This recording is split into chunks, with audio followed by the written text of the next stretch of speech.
In the mid-1910s, there was a South African soldier who served in World War I.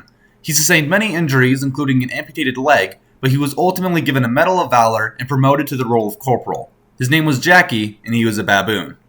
Hey guys, welcome back. I am Cree, and I am joined by my guest, Brooke.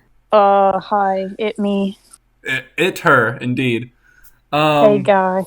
Am I gonna, be told what the topic is? Absolutely not, dude. That would be crazy. I thought you said you tell the person a little bit beforehand and then you shoot the video. No. Just so they have a... No. Oh, okay. That's lovely. So basically, this baboon, Jackie the Baboon, was found by a South African man named Albert Marr in the early 1910s. He found him on his family farm, and he decided to catch him as a pet. He named it Jackie, and Called kidnapping. That's arguably kidnapping, but baboons are also guilty of kidnapping.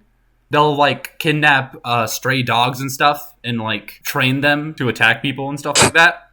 Oh, so it's justified. Yeah, I think, it's a what goes around comes around type of deal. Yeah.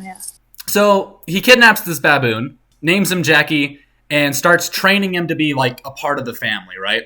Human activities, yeah. In 1950, shortly after the start of World War I, Marr was drafted into the military, but he refused to leave unless Jackie came with him. And surprisingly, the commanding officers allowed Marr to bring his primate with him, and they made Jackie the semi-official mascot of the 3rd South African Infantry Regiment, which was the company that Marr was working with.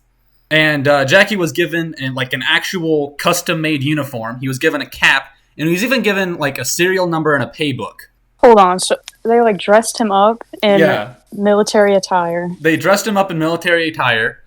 They gave him an actual rank in the military. He was trained to march, and he would salute superior officers. When they said at ease, he would stand at ease like a regular soldier. He was also taught how to light and smoke cigarettes. And when they were eating their rations, he would eat them with a knife and fork. Oh, so he'd be a real person, though. Yeah, he's basically just a regular guy. Just a little hairy. Just a short, hairy man, basically. His roles went beyond being purely cosmetic. He didn't just march, and he didn't, just smoke cigarettes and eat with proper cutlery. He actually had a use in the military. His acute senses were put to good use by him acting as a lookout during the night. He was able to successfully stop a bunch of enemy attacks because he could see them in the dark. It'd be cheating. Yeah, that's yeah, I feel that's a bit of an unfair advantage. But at the same time, there's nothing keeping the Germans from hiring a monkey of their own, Kidnapping monkeys, yeah. Dude, they could have kidnapped a monkey. For sure. He even fought in actual battles. He fought on the front line and in trenches and stuff. Did they give him a gun? I think they might have. Hold up. I didn't see anything about that, but I'm gonna look it up. Something about a baboon holding a gun just makes me happy. Yeah, it's not looking like he was given a gun, which is very sad. But you know what? I'm not seeing anything saying for sure that he wasn't. So let's just imagine that he did, all right? Nothing wrong with that. And at first, he seemed to have pretty good luck. He survived a battle that had an 80% mortality rate, and he was basically unscathed by the end of it. But that luck very quickly ran dry when a couple pieces of shrapnel ended up hitting him in the arm and in the leg. His arm was mostly fine, but unfortunately, his leg had to be amputated.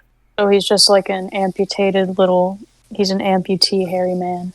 But he survived. Yeah, he survived. He survived. He actually survived the entire war, and was able to just go home by the end of his. I don't know what it's called. His leave. I don't know. He just went back home and had a nice dinner. Mm-hmm, said his prayers. Yeah. And he was also, like I said before, he was awarded a Medal of Valor, and he was promoted from private to corporal, which. There were a few other baboons that also fought in World War I, but he was the only one to be promoted beyond private. You're just going to gloss over that there were more baboons.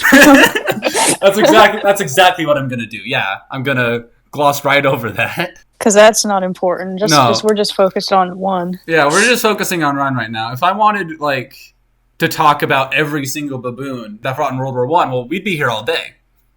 You think they were related? Like, what if it's in the bloodline to be a military baboon? Also, it's worth mentioning that, like, just before he was hit by the shrapnel, he was building himself a wall to protect himself against the enemy fire. It didn't work very well, obviously. He got hit. But it's still worth mentioning, he wasn't, like, running away from the guns. Like, he was building a little fort to protect himself from them. So he was, like, domesticated. He was trained. Yeah, but... Or tamed. Like kidnapped. Yeah, but it's still weird that they just, like, took him from the wild and it's like, okay, you're ours now. You're ours now. Yeah. Sorry. So did they, like, how did they die? Just natural deaths? So he died in a house fire a year after he retired from the military. So he didn't die in the military, but he died in a house fire. He died in a house fire, yeah. So if your name's Jack, you're highly intelligent and you're going to burn to death. That's the moral for today's video. Okay, I think... that was good.